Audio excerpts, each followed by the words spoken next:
third leading cause of death, as published in the Journal of the American Medical Association, is MD-directed treatments. This means you go to a medical doctor, an MD. He gives you a treatment, and you die from it.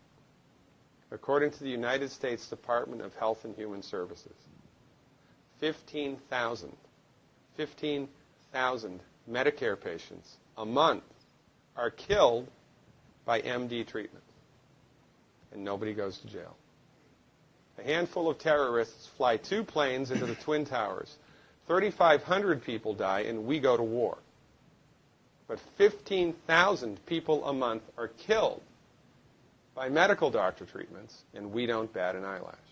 This is because we have been, I don't want to say brainwashed, that's not the correct term, but we have been, for the last 100 years, kind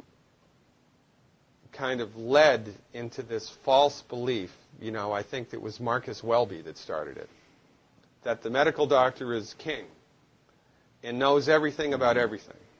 And really, you need to just shut up and follow your medical doctor's advice. Most people in the United States have no idea at all of the history of the evolution of medicine in the United States. In the early 1900s, it was a relatively level playing field between the chiropractors, the osteopaths, the homeopaths, and the MDs.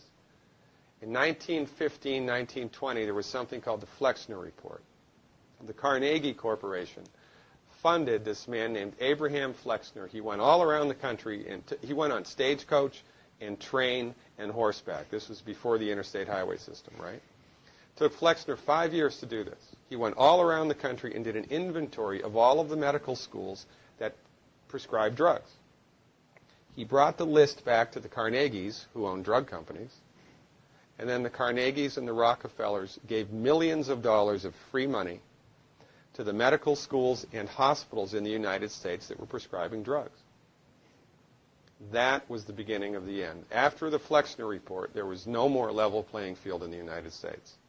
And the MDs started a juggernaut that's taken off. Most people in the United States think that the predominant medicine here, MD-directed pharmaceutical medicine, we think that those guys are top dog because their therapeutics are better than the homeopaths or the naturopaths or the chiropractors. It's not.